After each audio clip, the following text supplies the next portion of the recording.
நீங்கள் ஏதாவது ஒரு டிஸ்கஷனில் இருக்கும்போது நீங்கள் எவ்வளோ தான் காமாக கிளியராக கான்ஃபிடென்ட்டாக பேசினா கூட கொஞ்சம் நேரத்துக்கு அப்புறம் சட்டுன்னு ஏதோ ஒரு பாயிண்டில் எல்லா விஷயமும் உங்களுக்கு எதிராக திசை திருப்பப்பட்டு நீங்கள் ரொம்ப கன்ஃபியூஸ்டாக எல்லா தப்பும் ஏன் மேலே தானோ, நான் தான் தப்பு பண்ணிட்டேனோ, நான் தான் ரொம்ப சென்சிட்டிவாக இருக்கேனோ அப்படிங்கிற ஒரு கன்ஃபியூஷனோடைய அந்த கான்வர்சேஷனை விட்டு நீங்கள் வெளியில் வந்திருக்கீங்கன்னாலோ, இல்லைனா இந்த கான்வர்சேஷனோட தாக்கம் நெகட்டிவாக உங்கள் மைண்டில் ரொம்ப நாளைக்கு இருக்குன்னாலோ, அன்ஃபார்ச்சுனேட்லி அந்த நபர் உங்களை கேஸ் லைட்டிங் பண்ணுறாங்கன்னு அர்த்தம். கேஸ் லைட்டிங்னா உணர்வு ரீதியான துஷ்பிரயோகம் அப்படின்னு சொல்லலாம். நம்ம உணர்வுகளை நமக்கு எதிராக தந்திரமாக கையாளுதல் அப்படின்னு சொல்லலாம். இந்த கேஸ் லைட்டிங் பண்ணுற நபரோட சிம்டம்ஸ்னு நம்ம மேஜராக 5 சிம்டம்ஸ் சொல்லலாங்க. முதல்ல அவங்களோட தவறை அவங்க ஒத்துக்கவே மாட்டாங்க. நீங்கள் எவ்வளோதான் எவிடன்ஸோடையும் ஃபேக்டோடையும் போய் அவங்கக்கிட்ட இல்லை நீங்கள் தான் தப்பு பண்ணியிருக்கீங்க, இந்த இடத்துல எனக்கு ஹர்ட் ஆகிடுச்சு அப்படின்னு நீங்கள் சொல்லும்போது அந்த மாதிரி ஒரு விஷயம் நடக்கவே இல்லைன்னும், இல்லை அது என்னோட தவறே கிடையாதுன்னும் சொல்லி உங்களோட வார்த்தைகளையே உபயோகித்து ட்விஸ்ட் பண்ணி அதை உங்களுக்கு எதிராக சொல்லி கடைசியில் அந்த கான்வர்சேஷனில் நீங்கள் எதுக்கு சாரி சொல்கிறோன்னே தெரியாமல் நீங்கள் சாரி சொல்லி நீங்கள் அப்பாலஜைஸ் பண்ணி அப்படியே பழகி பழகி பழகி கொஞ்சம் கொஞ்சமாக நீங்கள் பேசுகிறதையே நிறுத்திடுவீங்க. ரெண்டாவது, அவங்க கண்டினியூஸாக அவங்க மேலே எந்த தவறும் இல்லைங்கிற மாதிரியும், அவசியம் இருக்கோ இல்லையோ எல்லா சந்தர்ப்பத்திலையும் உங்களோட சின்ன தவறு ஏதாவது மென்ஷன் பண்ணி உங்களை இன்சல்ட் பண்ணி உங்களை ஹர்ட் பண்ணிகிட்டே இருப்பாங்க. ஸோ இதே சுச்சுவேஷன் கண்டினியூ ஆகிட்டே இருக்கும்போது போக போக நீங்களே உங்கள் மேலே ரொம்ப செல்ஃப் டவுட் வந்து கொஞ்சம் கொஞ்சமாக பேசுகிறத அப்படியே ஸ்டாப் பண்ணிடுவீங்க. மூணாவது, இதெல்லாம் தாண்டி இல்லை நம்ம அவங்கக்கிட்ட கொஞ்சம் பேசி தான் பார்க்கலாமே அப்படின்னு கொஞ்சம் நீங்கள் தைரியத்தை வரவழைச்சிக்கிட்டு அவங்கக்கிட்ட பேச போகும்போது உங்களோட வலி என்ன, உங்களோட வேதனை என்ன, இமோஷன்ஸ் என்னங்கிறத அப்படி ஈஸியாக டிஸ்மிஸ் பண்ணிடுவாங்க. அவங்க சொல்கிற வாக்கியங்கள் எப்படி இருக்குன்னா, நீ ரொம்ப ட்ராமேட்டிக்காக பேசுகிற, நீ ஏன் இவ்வளோ சென்சிட்டிவாக இருக்க, ஏதாவது கொஞ்சம் ஈஸியாக இரு, ஏன் எல்லாத்தையும் நீ வந்து சீரியஸாக எடுத்துக்கிற, அப்படி இல்லைனா நீ ரொம்ப பர்சனலாக எடுத்துக்கிற எல்லாத்தையும், நான் அந்த அர்த்தத்தில் சொல்லவே இல்லையே, இதெல்லாம் உன்னோட இமேஜினேஷன் தான் அப்படின்னு சொல்லுவாங்க. அப்படி இல்லைனா ஏன் தேவையில்லாமல் பழைய விஷயத்தை திருப்பி திருப்பி பேசிகிட்டு இருக்க, அனாவசியமாக பேசி டைம் வேஸ்ட் பண்ணிகிட்டு இருக்கேன்னு சொல்லி உங்களோட ட்ரூ இமோஷன்ஸை பெயினை அவங்க இக்னோர் பண்ணி டிஸ்மிஸ் பண்ணி கொஞ்ச நாள் போக போக இன்னும் நம்ம பேச வேண்டிய அவசியமே இல்லைன்ற அளவுக்கு நீங்கள் பேசுகிறதையே கம்மி பண்ணிடுவீங்க.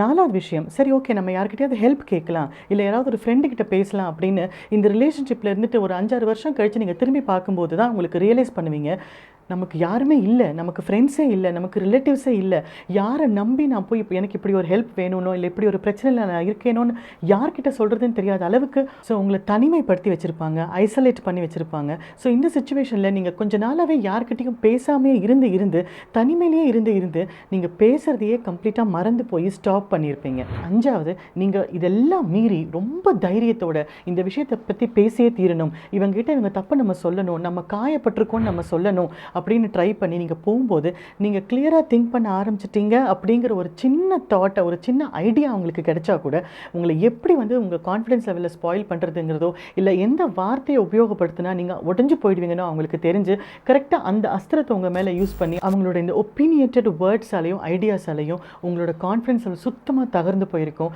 நீங்கள் மொத்தமாக ஒரு கட்டத்தில் பேசுகிறதையே நிறுத்தியிருப்பீங்க. வெளியிலேருந்து பார்க்குறதுக்கு நீங்கள் ஒரு அமைதியான ஆள் மாதிரியோ இல்லைனா ரொம்ப காமாக இருக்கிற ஆள் மாதிரியோ தெரிஞ்சால் கூட மனசுக்குள்ளே ஒரு வால்கனோ மாதிரி புகஞ்சிக்கிட்டே இருக்கும் உங்கள் உணர்வுகளும் வலியும் வேதனையும். அன்ஃபார்ச்சுனேட்லி இப்படி ஒரு ரிலேஷன்ஷிப்பில் நீங்கள் இருக்கீங்க, உங்களை ஒரு நபர் கேஸ் லைட்டிங் பண்ணுறாங்க அப்படின்னா இதுலேருந்து நம்ம எப்படி வெளியில் வர முடியும்னா, யாருக்கிட்டையாவது நீங்கள் போய் உதவி கேட்குறீங்க, நான் எப்படி வெளியில் வரணும், நான் என்ன பண்ணணும், அடுத்த ஸ்டெப் என்னன்னு கேட்குறீங்கன்னா எல்லாருமே யூஸ்வலாக சொல்கிற முதல் ஸ்டெப்பு இந்த ரிலேஷன்ஷிப்லேருந்து நீ வெளியில் வந்துடணும், ஃபிசிக்கலாக நீ ஒன்று டிஸ்டன்ஸ் பண்ணிக்கணும் அப்படின்னு. ஆனால் ப்ராக்டிக்கலாக நமக்கு இருக்கிற குடும்ப சூழ்நிலையில் நம்மளோட சமுதாய கட்டமைப்பில் அவ்வளோ ஈஸியாக ஒரு ரிலேஷன்ஷிப்லேருந்து வெளியில் வர முடியுமா அப்படின்னு எனக்கு தெரியல. ஏன் அப்படி சொல்கிறேன் அப்படின்னா 90% இந்த கேஸ் லைட்டிங் பண்ணுற நபர் உங்கள் குடும்பத்தில் ஒரு ஆளாக இருக்கிறதுக்கு நிறைய சான்ஸ் இருக்குது, இல்லைனா உங்கள் கூட வேலை பார்க்குற இடத்துல யாராவது ஒருத்தராக இருக்கிறதுக்கு சான்ஸ் இருக்குது. அப்போ நம்ம டக்குன்னு வேலையும் விட முடியாது, இந்த குடும்பத்தை விட்டு நம்ம விலகியும் போக முடியாது. அப்போ நம்ம என்ன தான் பண்ண முடியும்? ஸோ ஃபிசிக்கலாக அந்த ரிலேஷன்ஷிப்லேருந்து வெளியில் வர்றது கஷ்டம் அப்படின்னா மென்டலாக நம்ம எப்படி அதுலேருந்து நம்ம கொஞ்சம் டிஸ்டன்ஸ் பண்ணிக்கலாம் அப்படின்னு வேணால் நம்ம ட்ரை பண்ணலாம். ஸோ அதுக்கு நீங்கள் பண்ண வேண்டிய முக்கியமான விஷயங்கள் என்ன அப்படின்னா, முதல்ல என்னோட வாழ்க்கையில் என்ன இவங்க கேஸ் லைட்டிங் பண்ணுறாங்க அப்படிங்கிறத உணர்ந்து அதை அக்செப்ட் பண்ணணும். எஸ், இவங்க என்ன கேஸ் லைட்டிங் தான் பண்ணுறாங்க அப்படின்னு நம்ம கிளியராக புரிஞ்சுக்கணும். ரெண்டாவது, நான் உங்களுக்கு 3 மந்திரங்களை சொல்லிக் கொடுக்க போகிறேன், அதை நீங்கள் அடிக்கடி உங்கள் மனசுக்குள்ளே சொல்லிக்கிட்டே இருக்கணும். I am okay, I am good, this is not my fault. நான் தெளிவாக தான் இருக்கேன், நான் நல்லா தான் இருக்கேன், இது எதுவுமே என்னோட தவறு இல்லை அப்படிங்கிற அந்த 3 மந்திரத்தை நீங்களே உங்களுக்கு அடிக்கடி சொல்லி ஞாபகப்படுத்திக்கணும். இல்லைன்னா உங்களோட கான்ஃபிடன்ஸ் லெவலில் மெயின்டைன் பண்ணுறது ரொம்ப கஷ்டமாக இருக்கும். 3வது, இந்த கேஸ்லைட்டிங் பண்ணுற நபரோட நீங்கள் ஒரு பேசும்போதோ இல்லை ஒரு கான்வர்சேஷனில் இருக்கும்போதோ நீங்கள் காமாக இருக்க நீங்கள் பழகிக்கணும். எவ்வளோ அவங்க உங்களை அஜிடேட் பண்ணாலும், எவ்வளோ கடுமையான சொற்கள் உங்களை பர்சனலாக எய்ம் பண்ணி சொன்னாலும் நீங்கள் அந்த காம்னஸை விடவே கூடாது. எவ்வளோக்கு எவ்வளோ உங்களால் அமைதியாக இருக்க முடியுமோ அவ்வளோக்கு அவ்வளோ நீங்கள் அமைதியாக இருந்தீங்கனாலே அவங்க கொஞ்சம் கொஞ்சமாக அதை ரியலைஸ் பண்ணி விலகிறதுக்கு சான்ஸ் இருக்குது.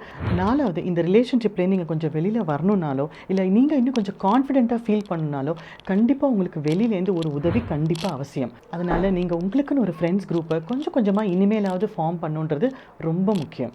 மிக முக்கியமான 5வது பாயிண்ட், கண்டிப்பாக உங்களுக்குன்னு கொஞ்சம் நேரம் நீங்கள் ஒதுக்க ப்ராக்டிஸ் பண்ணணும். இப்போ நீங்கள் யூஸ்வலாக காலையில் 6 மணிக்கு எந்திரிப்பீங்க அப்படின்னா இனிமேல் 5:30க்கு எந்திரிங்க. அந்த ஒரு 30 மினிட்ஸ் வந்து அது உங்களோட டைம். ஸோ நாள் ஃபுல்லாக நீங்கள் இந்த எக்ஸ்பீரியன்ஸ்லாம் அண்டர்கோ பண்ணணும் அப்படின்னா கண்டிப்பாக அந்த 30 நிமிஷம் மீ டைம்ங்கிறது ரொம்ப இம்பார்ட்டண்ட். அதுதான் உங்களோட ரீசார்ஜ் டைம். ஸோ என்ன ஆனாலும் அந்த 30 நிமிஷத்தை யாருக்காகவும் எதுக்காகவும் விட்டு கொடுக்காதீங்க. வீட்டை சுற்றி ஒரு சின்ன வாக் போகிறதா இருக்கலாம், இல்லை ஒரு காஃபி போட்டு அந்த ஒரு வீட்டில் ஒரு கார்னரில் உட்காந்து பொறுமையாக எல்லாரும் தூங்கும்போது நீங்கள் மட்டும் அமைதியாக உங்களுக்கான டைமில் அந்த காஃபியோ டீயோ குடிக்கிறதா இருக்கலாம். இந்த மாதிரி சின்ன சின்ன ஆக்டிவிட்டீஸ் ஏதோ ஒன்று உங்களுக்காக நீங்கள் செட் பண்ணிக்க வேண்டியது ரொம்ப முக்கியம். இந்த செட் பண்ணிவிட்டு இந்த உட்காரும் போது கண்டிப்பாக அந்த 3 மந்திரத்தை நீங்கள் உங்களுக்கு அட்லீஸ்ட் ஒரு 10 தடவையாவது சொல்லி பாருங்கள். இந்த ப்ராக்டிசஸ்லாம் நீங்கள் ஃபாலோ பண்ணும்போது கொஞ்சம் கொஞ்சமாக அந்த ஒரு அப்யூசிவ் ரிலேஷன்ஷிப்பில் இருக்கிற அந்த தாக்கம் குறைஞ்சு உங்களோட கான்ஃபிடென்ஸை நீங்கள் ரீகெயின் பண்ணி மறுபடியும் அடுத்த ஸ்டெப் என்ன எடுக்கலாம் அப்படின்னு யோசிக்கிறதுக்கு உங்களுக்கு நிறைய கிளாரிட்டி கிடைக்கும். இந்த மாதிரி ஒரு கஷ்டமான ரிலேஷன்ஷிப்பில் நீங்கள் இருக்கீங்கன்னா அதுலேருந்து ஐதர் வெளியில் வரத்துக்கோ இல்லைன்னா அங்கே இருக்கும்போதே நீங்கள் நல்லா ரெக்கவர் ஆகி இன்னும் கான்ஃபிடென்ட்டாக நீங்கள் இருக்கிறதுக்கோ என்னோடய வாழ்த்துக்கள். All the best.